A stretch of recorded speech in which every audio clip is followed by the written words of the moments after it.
Okay. All right. Welcome, welcome. Good to see everybody, or at least your names. Okay.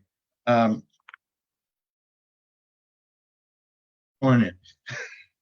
I'm going to be out of town, as I told some of you, for a few days. I'll be back in time for Pesach. Meanwhile, tonight's class. Let me see. Sure. We're recording. Okay. Tonight's class is called Haggada Question for You. And it's some insights into the Pesach Haggada and the Seder in general. And I hope I can share some insights that might be helpful. The Seder has been very much the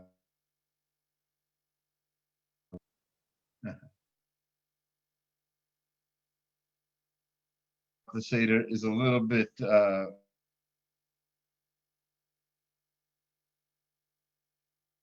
enhanced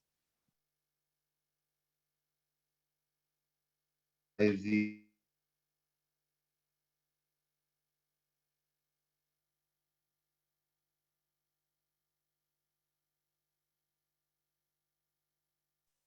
and it's all about is about Pesach offering, but the last chapter in particular, the 4 cups of wine.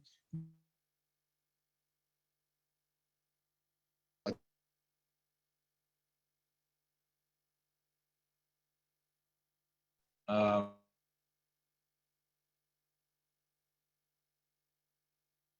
as the holidays end, from a book in Yaakov.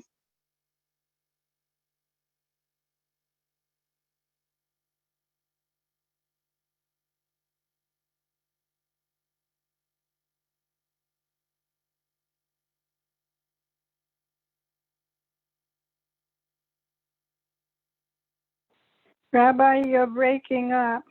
Sorry, that I guess my internet connection is not as good as well. Not much I can do about that. I unfortunately, sorry. I don't think what I can do. Rabbi, do you hear me? Still live on Facebook. I'm still.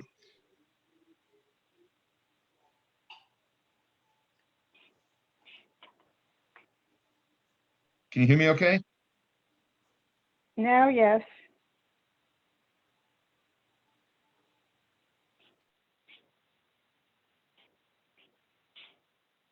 All right, well, we'll do.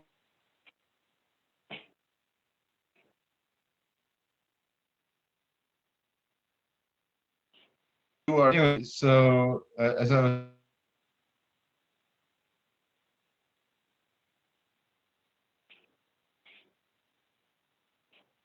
for Mincha,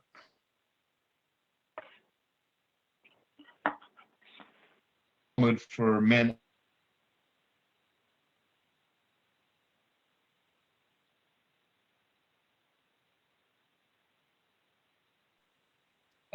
And that's part of the plan. God, the beginning.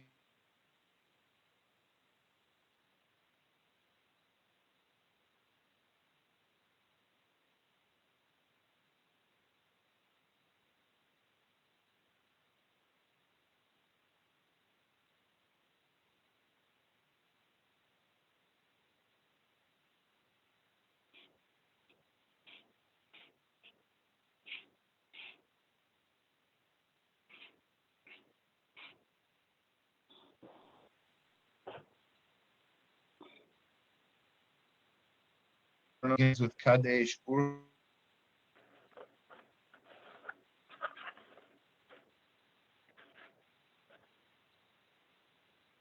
So it gives like a whole order of what we're going to do that evening.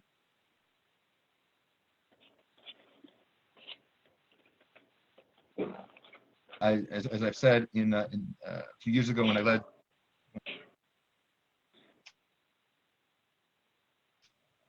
Go. Is anyone else having problems hearing? Never hurts to try. Yes. Is this better? Yeah. Okay. We hear about one word and then it skips. Sorry. Worst case scenario, I'll call in the class. Okay. If this Okay, keeps that's what happening, I do. I'll just come in from my phone. Not the end of the world either. Okay, so why do we say what we're about to do in the Haggada, in the beginning of the Haggada? It's an unusual thing, as Rabbi David Orlovsky points out. We'll fast and we'll cry, we'll pray, that we not die. We don't do that. It's an unusual thing that we go through the order of the Haggada before actually doing the Haggada. So there's a couple of answers that I've always said over at my Pesach Seder. The first I learned in yeshiva, Foyer, live and be well. So he said, what the main difference, what are we celebrating? One of the things we're celebrating at the Seder is that we're free people. We're no longer slaves. And one of the main distinctions between a free person and a slave is that a slave is at the whim of his or her master. You do whatever you're told to do and you don't do anything else. As opposed to a free person who's in complete control of their daily plan, of their itinerary for the day, right? As a free person, I can decide I can go to a national park today, or I can go to work today. I can call out sick today. I can do whatever I want.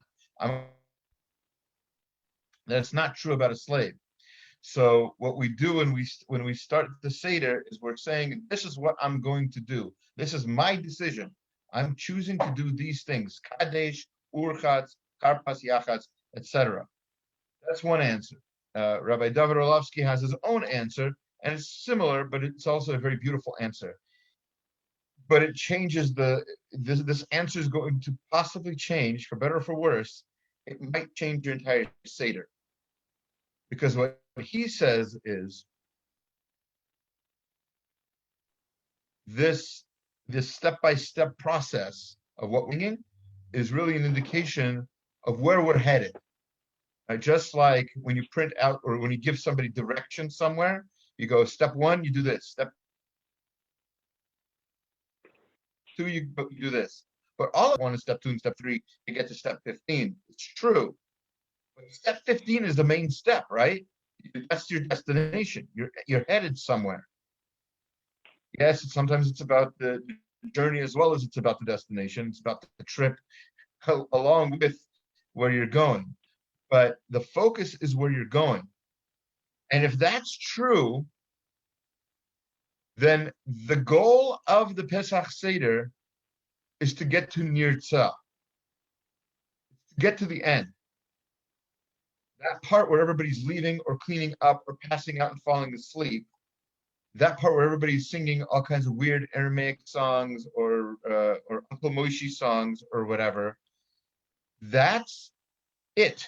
That's what the Seder is about. It's to get us to the point where we want to sing with our hearts and put everything into it. Sing out loud so everybody in the neighborhood can hear you. That's Nirtzah, and that can happen if you go through the other steps of the Seder correctly. And there are, of course, halachot about these, how to do it right, how to do it wrong, right? But the end result is that at the end of the Pesach Seder, you get to Nirtzah, the part where you sing with your heart. And that's what Rabbi David Orlovsky speaks about, and it's an important point. So the one of the things that's very clear from the Masechta Psachim is that, and also clear, excuse me, a moment, from the Pesach Seder itself. One thing that's very clear is that we want a question and answer format, just like just like an ideal class, people would be participating, would be asking questions, asking for clarification. There needs to be a back and forth. So much so that some of the things we do, we only do in order to get questions. Like when the constant bringing out the table, putting in the table, or what we do nowadays of covering the plate, uncovering the plate. All of that is just to sort of tempt the children into asking questions. It's not just children, obviously. In fact, it's not just participants. If you're alone, as many of us were, especially last year when COVID first started, if you were alone, you still have to ask yourself these questions. And the point is that the best way to learn is by asking questions. If you're just there passively listening, it's one thing. And by the way, Baruch Hashem, if you're doing that, you've been going to my classes all this time and not participated, not asked questions, at least you've been going to the classes. That's better than the people who don't. But if you've been going to the classes and asking questions and afterwards asking for clarification and texting me and calling me, that's not a bother. That says to me that you're learning. That's a beautiful thing. I might actually be doing my job here. Right? So that's good. That's a pat on the back every time somebody asks me a question or asks for clarification. So that's why the halacha is, even if you're alone, you ask yourself the questions that are in the Haggada. The main mitzvah of the night comes from a pasuk in the Torah that says, "V'higadata levincha bayom hahu," and you are going to tell over v'higadata. That's where the word Haggada comes from. Higadata levincha, to your child, bayom hahu, on that day. So one question you could ask, if you know a little bit about mitzvot, one question you can ask immediately is, how is that different from all other nights?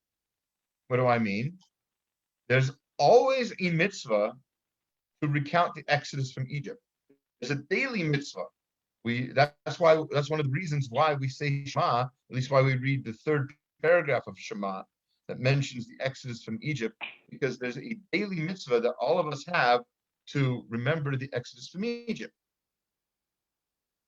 If that's the case, then you have to ask yourself, why then on the Pesach is there supposed to be some sort of difference?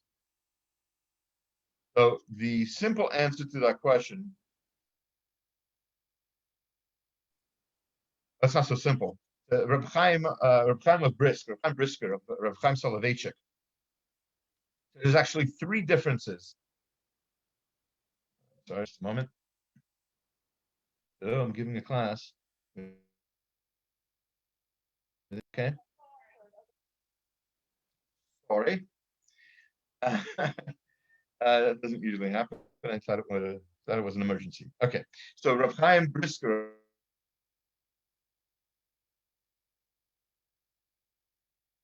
mitzvah of recounting the Exodus from Egypt, and what we're doing at Pesach Seder. Three differences are: one, we've already mentioned. By the way, my computer just told me that my connection is unstable. Okay. See? Okay, looks good anyway. Yes, a little bit. All right, sorry. So there's three differences. One difference is something we've already mentioned, and that is that there has to be a Q&A during the retelling to your child of the Pesach experience. It's not enough to just sort of have a monologue, right? There's supposed to be a back and forth. It's supposed to be as we say in the drama, it's supposed to be a dialogue. It has to be an interactive experience, if you will. It's not just somebody sitting while somebody else is telling them over something. Also, something that's unique about the Pesach Seder is that it has to start with what's called Gnai and end with something that's called Shavach. So Gnai means disgrace, and Shavach means praise. So we have to start with the disgrace of the Jewish people and all the terrible things that are happening to us. And then we have to build up from there to the accomplishments of the miracles and how the Jewish people went out with their hands upraised and proud and ready for miracles, especially the Jewish women, who, as we know, who you might have read in my Pesach message that I emailed last week. It's an amazing thing to be proud of our grandmothers, great grandmothers, I should say, our matriarchs, who came into the desert with tambourines, sure, confident that there would be a miracle. They knew it. It wasn't like they didn't have a lot of things. They didn't pack extra things. They packed tambourines because they knew it. They knew that good things were going to happen. So that's the shvach. That's with the disgrace of Paro bathing the blood of babies, etc. All these terrible things that are happening to us, and move your way up to the conclusion of the happy occasion of leaving Egypt. That's the second difference between what you always have to do every day of recounting the Exodus from Egypt. What you have to do this particular night, or you also need to start from the bad and move up towards the good. And the last one is something that it actually mentions word for word in the Haggada itself.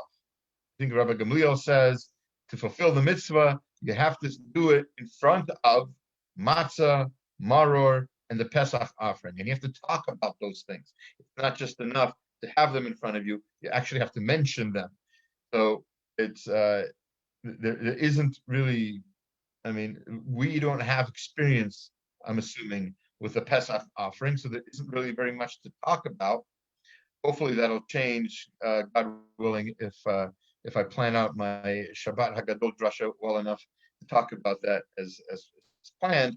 But the matzah, maror, and the Pesach offering have to be there and have to be talked about, or you did not fulfill your mitzvah of the Haggadah.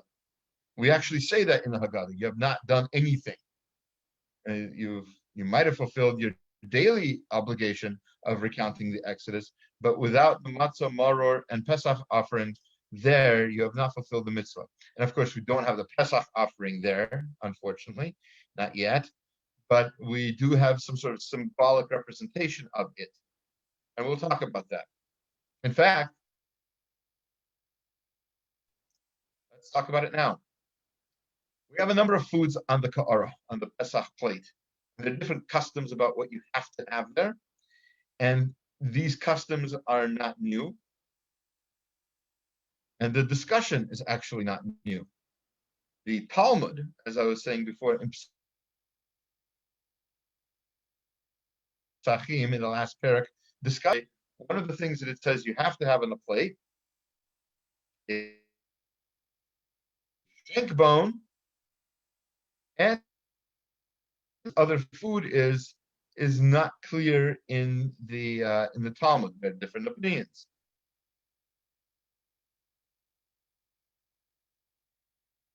Happens to be want to have different kinds of cooking going on that goes onto it has to be a cooked food, and so we boil an egg and put it on the Seder plate. Most people do, as far as I know, almost everybody. And we talk about what it symbolizes, etc. But one second. One thing that it's supposed to symbolize is the two foods are supposed to symbolize the two korbanot, the two sacrifices that are brought for Pesach. One is the korban Pesach. God willing, talk about that more on Shabbat, during the Shabbat Hagadol Drasha, as said before. And then there's another offering called the Chagiga. which is the day, which is the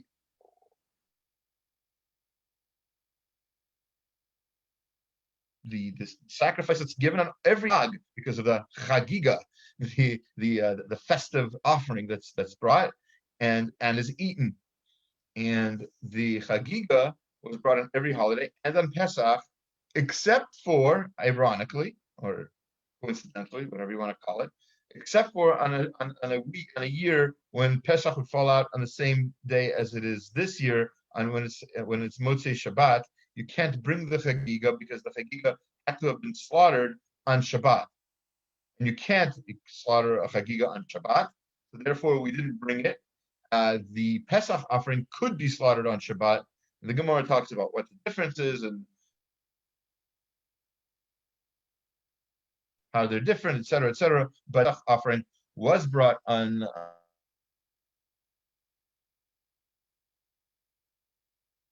this. We would not actually have the Chagiga meat to eat at the Seder when Mashiach comes.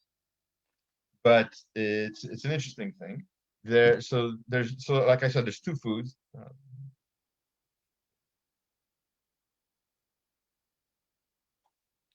Rav Sharira Gaon, one of our first authorities, one of the Gaonim. So this isn't a Jewish history class, but the Gaonim lived pretty much right after the time of the Talmud, right before around the year 1000 or so of the Common Era, about 1,000 years ago, 1,200 years ago, and no, 1,000 years ago. Sorry, what am I saying? 1,020 years ago, and Gaon wrote, he was called then Sharira Gaon. Gaon meant genius, or back then it just meant scholar. So he was one of the leaders of the Jewish people. So he wrote that the two foods that are on the table, that are on the ka'ara, on the plate, are supposed to be representative of actually the two saviors of the Jewish people, Moshe and Aaron. Which one represents which? I don't know. I tried to look into it a little bit, but didn't have the time. But so again, we have the Shank Bone, which is supposed to represent the Pesach offering, and the egg, which is supposed to represent the Chagiga, the holiday, the festive offering. And also, those two foods are supposed to represent the two saviors of the Jewish people.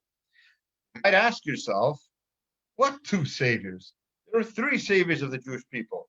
There was Aaron, there was Moshe, but they had a sister, Miriam, who also saved the Jewish people. Not only did she save the Jewish people, but the water that they had for the 40 years in the desert was in her merit. So shouldn't she be mentioned? Shouldn't there be a third food? And says Rav Sharira Gaon, yes. That's why there was a custom, and some people still have the custom, not having two foods on the Seder, two cooked foods, but to have three. One also added for Miriam. So why the Shank Bone? Why the egg? We talked about the Shank Bone a little bit in the last class, so we're going to try to spend not too much time on it tonight, and that's all right. So the Shank Bone is a bone, hence the name, and it's usually taken from the foreleg of a lamb, a sheep, usually lamb, and it's supposed to represent the Pesach offering, which was also a whole animal, and not just a bone. In fact, you could not break the bones of the Pesach offering for various halachic reasons. The pasuk, the verse in the Torah that tells us this, it's very, very clear. You're not allowed to even break a bone of the Pesach offering. You have to get whole, more or less, obviously shechted, etc. The Mishnah in Pesachim detail about how it's. 1 second. The Mishnah goes into detail about how it was actually slaughtered and brought, etc., etc. But the shank bone is supposed to represent the Pesach offering. Halachically, just again, as I said, we mentioned this in the last class, maybe in the last two classes. It's something that I'm very perturbed by. It does not need to actually be a bone from a sheep or goat or lamb or anything like that. It can be a bone from any kosher animal, including a chicken, not animal, even bird. It's not eaten. It's just there for quote unquote symbolic reasons, really a reminder of the Pesach offering, and therefore don't go buy a non-kosher animal to put its bone on your plate. You want to have a kosher Pesach. You can use a chicken bone, a chicken wing, a chicken leg. It doesn't matter as long as it's a zroa.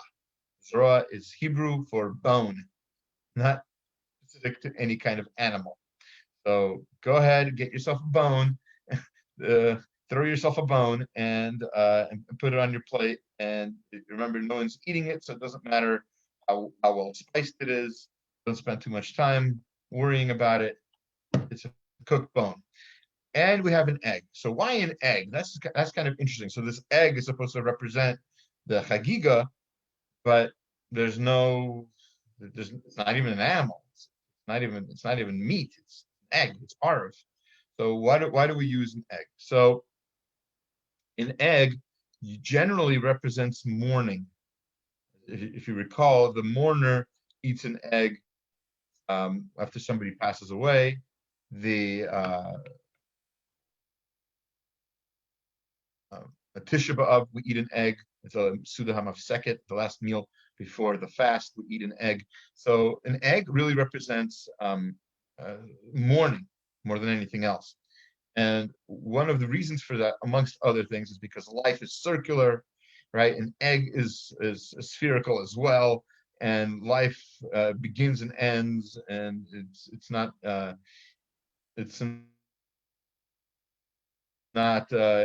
over when somebody passes, because we believe in, even if we don't believe in Gilgulim or in what's it called in English, reincarnation. We definitely, nevertheless, believe in souls, and your soul is eternal. It's a part of Hashem, whatever that means. It's for another class. But so your life also isn't over. Just egg is circular, so your life goes around and around forever. That's one thing. The other explanation, it happens to be that the Pesach is always on the same night every year as Tisha B'Av. We eat an egg on Tisha B'Av, we eat an egg on Pesach. So that's another.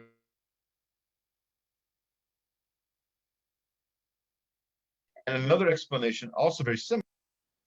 Why does a mourner eat an egg? Besides the reason given before, another reason mourners eat eggs is because an egg has no opening. Just like a mourner has nothing to say. There's really, it's beginning to sound like the college area out here. I'm kidding. That was a joke. Being recorded. Anyway, what am I doing? I'm getting myself in trouble. The mourner is not supposed to. The mourner, just like Aaron, when his sons died, Aaron is praised for not really responding. You say it is what it is. There's nothing you can say can change the events. So to a mourner, that's one of the reasons why a mourner isn't supposed to be greeted unless they greet somebody first. We have halachot regarding how a mourner is supposed to, in a way, be silent, just like an egg. So therefore, that's one of the other reasons why mourners eat eggs, and why we eat eggs now. At this point, of course, not everybody eats the egg of the on the Pesach, during the Pesach Seder, but many people do, right? There are, by the way, halachot about how to eat an egg. Did you know that? You're not supposed to eat an egg. You're not supposed to bite into an egg when it's whole. You're supposed to cut it first. I remember learning that from, I think, my mother. I think so. There's certain interesting halachic things that she remembers that she was taught by her mother, from her grandmother, etc., all the way back. What was the thing before Back, the egg? even you're supposed to not eat an egg when it's whole. You're supposed to cut it. There's such a concept. Wait, that's a bad like halachic thing or just Uh, from what I understand, I haven't looked it up, but or I have looked it up rather, but not for a long time. I should review that before I go any further on this topic. Um, but yeah, so there are issues with regard to how to eat an egg. Also, an egg is also, remember what we said before about how the Pesach Seder represents both aspects of the slavery, both the Ganai, which is the embarrassment, and the final redemption praise. So the Jewish people at some point have what to mourn, right, for what happened on Pesach. Bad things happened during in the Pesach story. People died. Many people died, besides the babies. As the Midrashim tell us, one moment.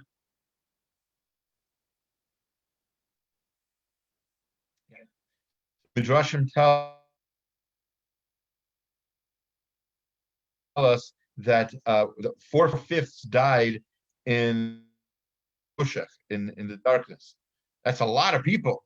If we're saying 3 million people are only 1/5 of the Jewish people, that means millions, tens of millions died in Mitzrayim. That's huge numbers, and that's something to mourn, and we should mourn that.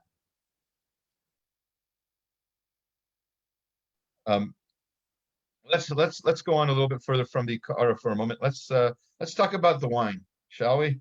What kind of wine are we drinking? First of all, the halacha is, as long as it's kosher wine, you can drink any wine. Wine is better than grape juice. If you can't handle wine, obviously halacha allows you to use grape juice. That's not the ideal. The ideal is something you can drink full cups of, 4 full cups. The cups can be rather small. I believe Rabbi Hollander in previous years has said that the minimum shear is 3.3 ounces.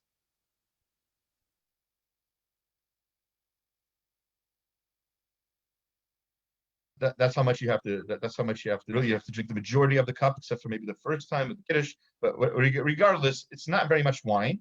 But you do need to drink it. You need to basically drink it pretty quickly, in 1 or 2 gulps or so. So that's the halachic idea of to drink something. It has to be a certain amount. All right, but aside from all that, it's 4 cups, and it doesn't really matter what the quality of the wine is, unless there's something you prefer. Obviously, as long as it's kosher wine, it's good. Red is usually symbolic of the color of wine, so that's why red wine is usually preferred. Also because it's a reminder of the blood of the Jewish babies that were killed. The Rav Gansfried in the Kitzur Shulchan Aruch points out, we mentioned this Sunday morning in Shul, that there is some tipshut in the world. There's some craziness, some craziness in the world where people, especially in Europe, especially back then, had a belief that Jews drank blood. And if you live in a place where people think that, he says, don't drink red wine. All right, be practical. Drink white wine and avoid people misunderstanding what you're doing. We know, those of you who are familiar with a recent episode of Saturday Night Live, that the blood libel is still alive and well. There's still people who think that we don't care about Gentile life like we care about Jewish life, and it's a problem. And they obviously didn't see my series on racism. The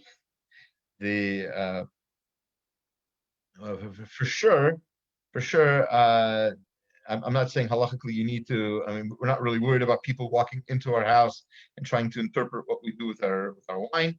I think red wine is allowed in America in this year, but if you like white wine better, It's perfectly okay, acceptable halachically 100% to dilute your white wine and turn it red with a little bit of wine that's red. A little drop of red wine will turn your white wine pretty red, or at least pink, and then you'll fulfill all opinions, no matter what. And then you're drinking wine you like because it's still the flavor that you prefer. Okay. Anyway, that's some halacha. 4 cups. It's a lot. Why are we drinking 4 cups? So there's actually a number of reasons. The reason that's usually given is because of the 4 phrases of geula, of redemption, that were used by Hashem when he was telling Moshe at the burning bush what he's going to do for the Jewish people. I'm going to rescue them. I'm going to save them. I'm going to bring them in all of those different languages. So there are 4, possibly 5, which is why there might be a 5th cup, which we call the cup of Eliyahu. We won't go there for now. Can you drink more than 4 cups during the Seder? Right? So each one of the 4 cups, another reason for them is because each one has to do with a particular mitzvah. We're drinking wine in honor of a mitzvah. So the first cup we drink because it's Kiddush. So Kiddush is a mitzvah, so we have to drink wine. Second cup is drink before we do the mitzvah of matzah. Right. The third cup we drink with the Birkat Hamazon. There is a mitzvah separate, unrelated to Pesach. Gemara in Pesachim talks about it, but unrelated to Pesach. There is a separate mitzvah to, when you say Birkat Hamazon, to use a cup.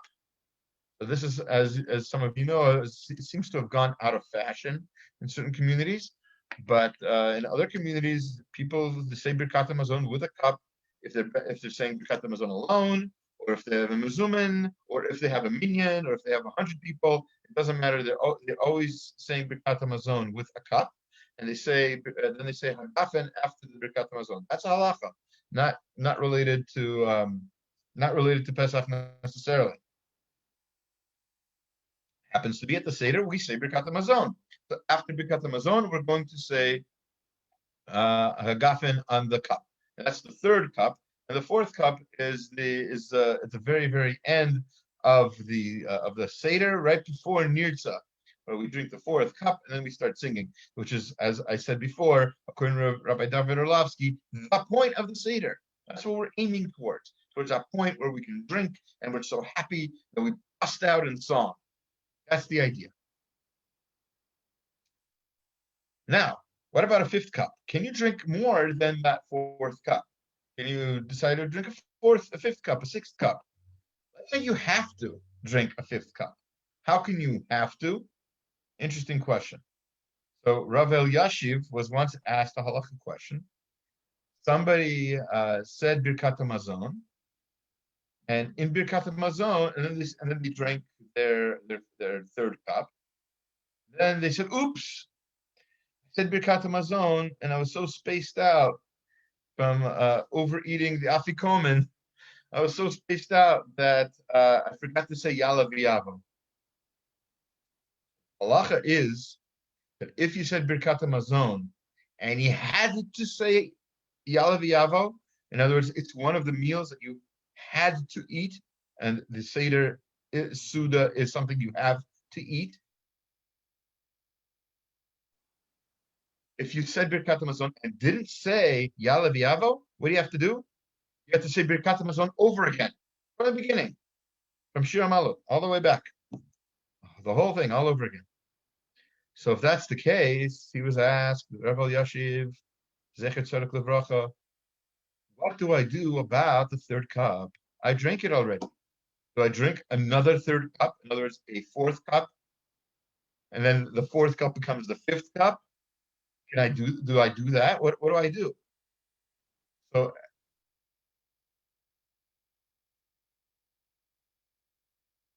this is very important. His answer tells us a lot about the Pesach Seder. His answer was, because you have to say Birkat Hamazon, and because that 3rd cup of wine is because of the mitzvah of Birkat Hamazon, therefore you have to drink it again. You have to say Birkat Hamazon again and drink that cup again. You've now drunken 4 cups of wine, and your 4th cup will become, one moment, your 4th cup becomes your 5th cup. Okay? Great. A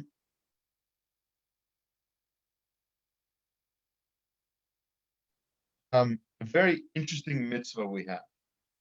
Fascinating mitzvah that almost nobody understands.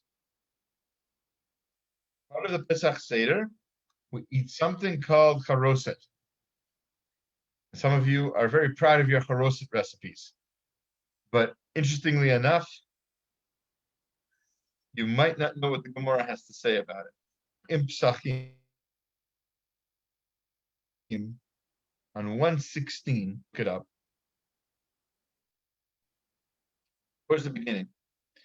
Talks about how Kharoset says, Afal pi she'en ha'Kharoset mitzvah, even though it's not a mitzvah, not, there's a mitzvah of matzah, of maror, Pesach, the 4 cups, right? All of these are mitzvot, separate mitzvot. There's no separate mitzvah of Kharoset. It's part of the Seder. Nevertheless, ilah mitzvah mishum mai havetela. Why do you have to give it if it's not a mitzvah? Why do you have to have Kharoset?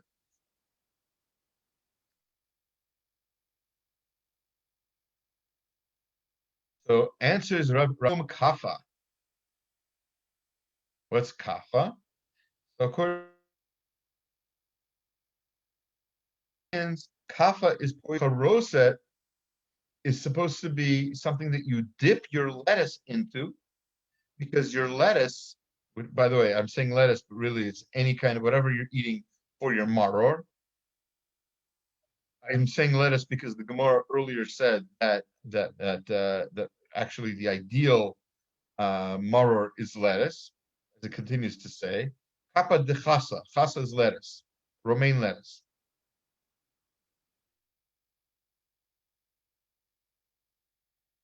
So they're used. So possibly it's been we've grown lettuce since then differently, and it no longer has this poison. But whatever it was, there seems to have been a poison in it. Kharoset would get rid of. There's another opinion. Now I probably shouldn't say this because it's gonna just get controversy. But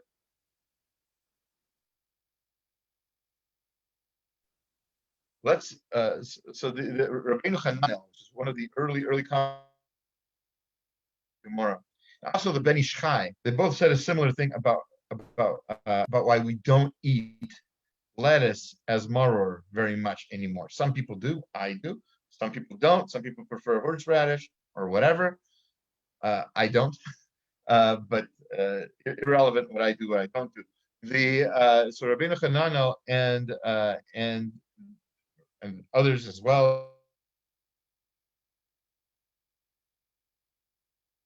they write about why we don't usually use lettuce or maror anymore. And their answer is because of the bugs, because of the infestations. So these infestations are nothing new, by the way. Right? Ben Ish Chai dealt with it 150 years ago, and Rabbeinu Hananel, like 1,000 years earlier, dealt with it. Not 1,000, whatever it was, 700 years earlier, also dealt with it. So lettuce having bugs in it is nothing new. How to check it? Like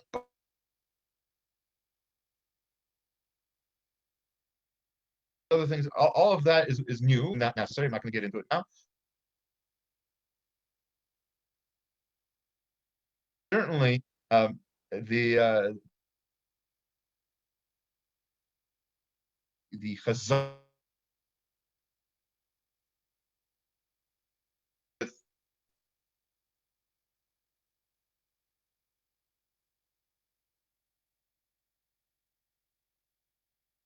9 sins involved in every bite that has bugs in it. Eating pig, you just get 1 sin for every kazayit of pigs that you eat. Did you say 9? 9, yes, 9. 1 less than 10. Oh, wow. Wow. Yes. You don't need a kazayit because the bugs are what's called a beria, which means a hole.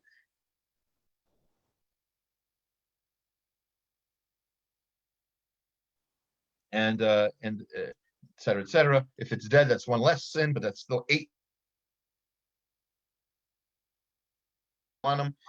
So it's a big deal. Bugs are a big deal. Always. And then, sorry, the Kharoset takes away the bugs? So, sorry?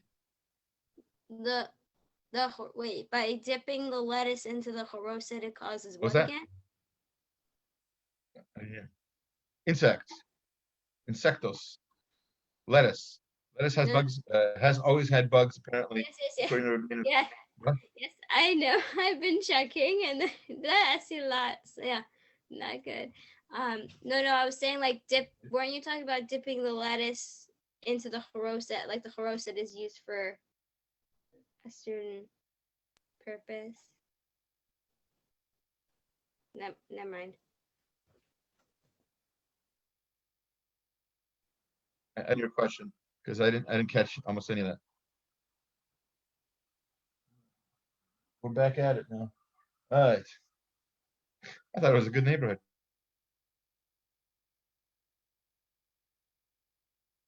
So anyway, so the Kharoset is neutralized. One opinion in the Gemara, one opinion of the commentaries. It's not because of the poison. It's a different translation of the word kafa. It's not poison. It's worms. Somehow the Kharoset kills the worms. Now, very difficult answer, and this is what I was worried about teaching, because a dead insect is still completely not kosher. Still, okay, like I said, it's 8 sins instead of 9, but that's not a reason to eat something, right? You're supposed to get 39 lashes for times 8 for sound like a good idea. So, to make a long story short, I think I don't know if this is completely true. I somehow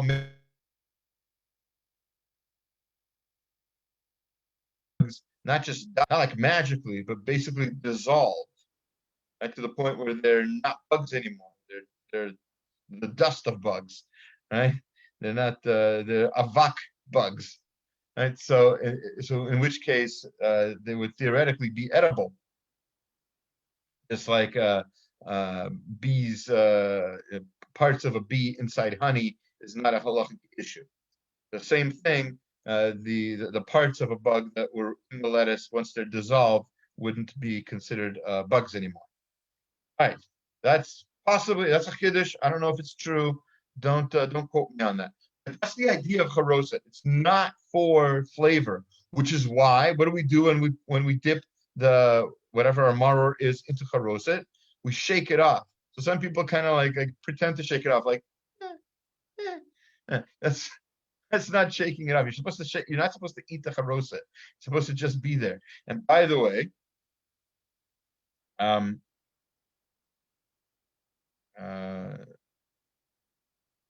there's another opinion about what Kharoset means in the Gemara. The Rabbi Elazar says that the reason that we eat the Kharoset, now if your Kharoset recipe doesn't have apples, then according to at least one opinion in the Talmud, you're not eating Kharoset. Right? Recipe of Kharoset is important because the reason we're eating the Kharoset, check this out, is because of the verse in Shir HaShirim, which we read on Pesach, by the way, Shirim, that talks about who is this who comes from the wilderness, reclining upon her beloved under the apple tree. I awakened you. That's in Shir HaShirim 8:5, where the verse is basically a reference, according to the Talmud, is a reference to the Jewish women who were able to basically encourage their husbands to have relations in nude apple trees underneath. After a hard day of work, that's where the women seduced their husbands and were able to reproduce more Jewish people. That's the Gemara. So, and that's there's a lot of symbolism there, and that's why we eat Kharoset, because of the apples that are in it, not because of anything else. And so, according to this opinion, you wouldn't have to shake off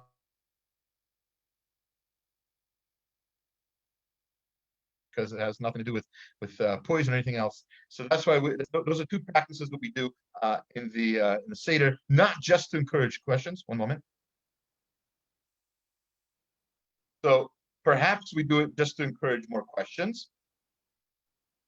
But another reason is because, indeed, in the end result, we have other symbolism for the Kharoset, according to the Talmud, not according to brand new scholars or anything. Talking about the ancient wisdom of the Talmud, 1,500 years old, and what the rabbis there said was, Kharoset is symbolic of the apples, and of the apple trees where the Jewish families were made, and and also symbolic of not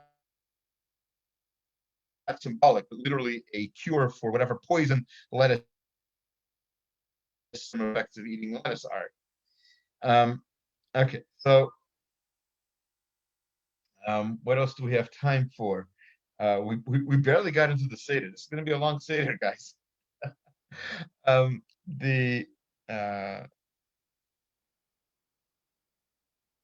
Yeah, okay, so maybe a couple more things.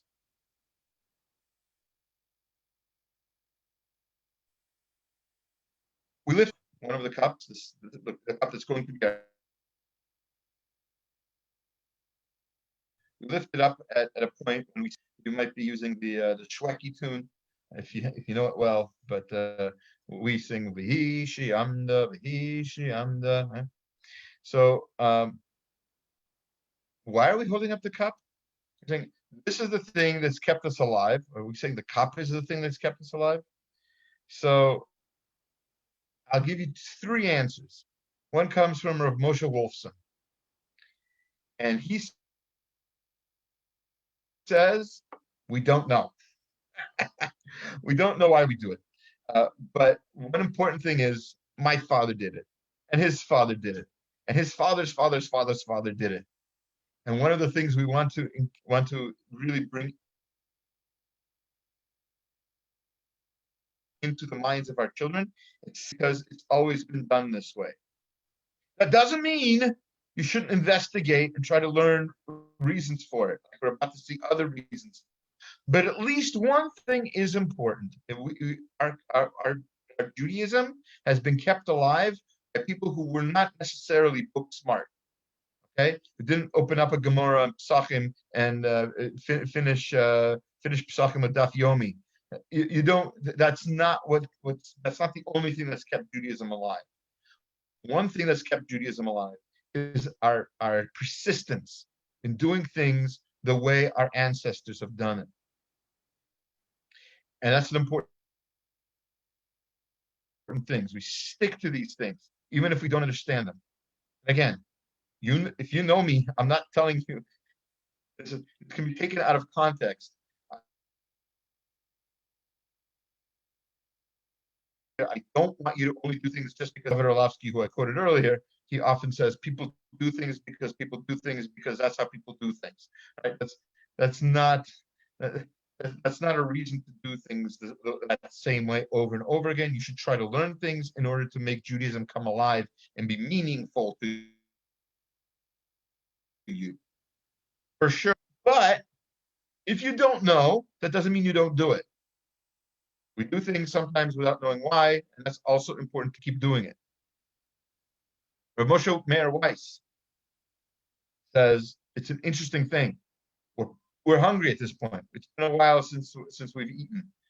It's going to be a while yet until we finally sit down and eat the matzah, then the maror, then the matzah and the maror, and then the meal, and then the Afikoman, some more matzah, and then some more wine, etc. So before we get to all of that, we're hungry. We're picking up this cup, this delicious cup of wine. Picking it up, we're hungry. We put it down. Why? Because we have self-control. Who else does that? That's this. We're going to see when we get to Parshat Kedoshim, the definitions of being a Kadosh, according to is to be Kadosh Memutar. You're allowed to eat, you're allowed to drink, it's kosher food.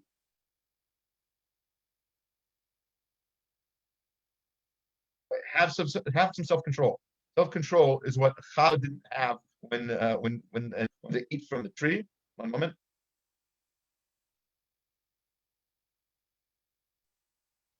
I'm always trying to pause when it says my internet connection's not stable. I don't know if that helps. Find out when I listen to the recording later or watch. Okay, that's in other words, one of the things we're doing with the Hisha Amda is self-control is what's kept Judaism alive. We're saying something kept Judaism alive. Hisha Amda, it has kept Judaism alive. So you can say, as Rav Wolfson said, that it's just following the customs of our parents, even when we don't understand them. That's kept Judaism alive. I don't think too many people could argue with that. Rav Moshe Meir, why he says it's self-control? It's philosophical. I don't think too many people would argue with that. Says Rav Ladinsky, the Gates head Rosh Yeshiva. There's another reason why we pick up a cup of wine. Cup of wine. What does wine have to do with intermarrying? What makes wine not kosher if it's called stam yayin, right? And stam yayin, the problem is not necessarily that it was used for avodah zarah, but that the rabbi said if we allow Jewish people to drink and be merry with non-Jewish people, as good as those non-Jewish people might be, what eventually will happen is their families are going to get together, they're going to have barbecues together, they're going to be friendly together. There will be no reason for the son of one to not fall in love with the daughter of the other. There's no reason not to. They're human beings, they're good human beings, some of them. And what are you going to do?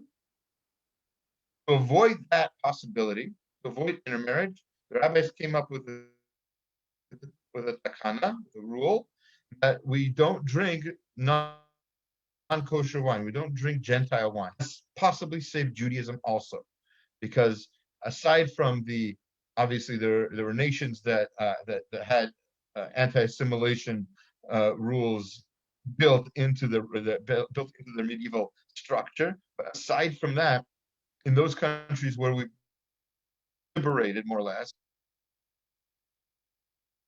and not in serfdom, et cetera. So in those places, there was a real relation, especially in the last 100 years or so. 100 years. It's important that we've been able to. We don't have a lot of time, but I just want to say a quick thing about the Afikoman. Afikoman is the dessert. It's the matzah, and back when the Beit HaMikdash stood, it was the matzah and the Pesach offering. One moment. That they were eaten at the end of the meal. You weren't supposed to eat anything after that. One of the reasons for that was that you shouldn't eat once you're done with the Pesach offering. You shouldn't.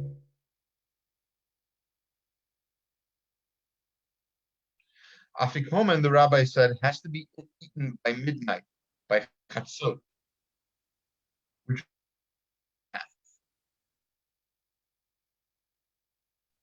basically works out that between the beginning of night, Seder Kochavim, from the 3 stars, Chatzot, that's the only time you have to have your Seder, obviously. Within that time, there are other time-bound halachic restrictions, including, ready for this, how long Magid can be. Many of you are, I'm assuming, I'm guessing, if you like your Magid to go by pretty fast so you can get to the food. That's no, especially the first night. The first night's kind of like practice for the second night for those of us outside of in many ways. But the Magid is supposed to be in depth. It's supposed to be, like we said before, a Q&A. It's supposed to be inspirational. It's supposed to lead us into, it's supposed to inspire song at the end, right? The Nirtzah. To get to that, we need the Magid to last a little bit. but halachically, it can't last more than 72 minutes. You know that? The reason for that is because we make a pri ha'adama on the vegetable that we dip into the salt water. That vegetable, whether it's potato or parsley or whatever it is you use, regardless, that vegetable, when we say hadama, we're supposed to have in mind the maror later on.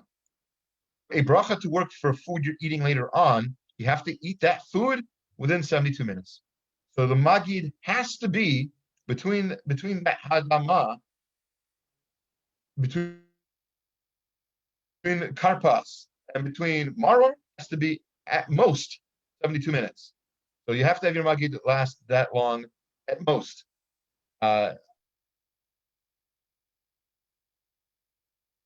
If you want to go faster, you can. But if you're coming into your Seder with a giant questions and answers, things you learned in school that you want to share with other people or whatever, that's very nice. You might want to hold on. My recommendation, though,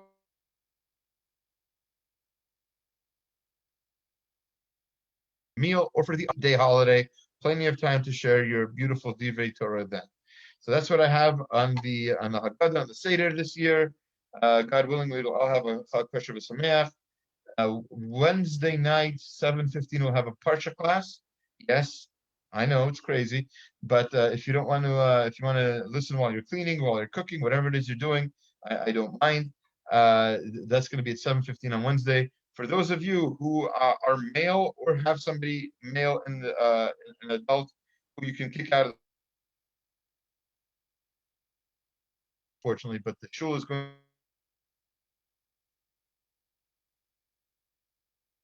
a special Mariv Arvit in Yoram's father, whose yahrzeit is tonight.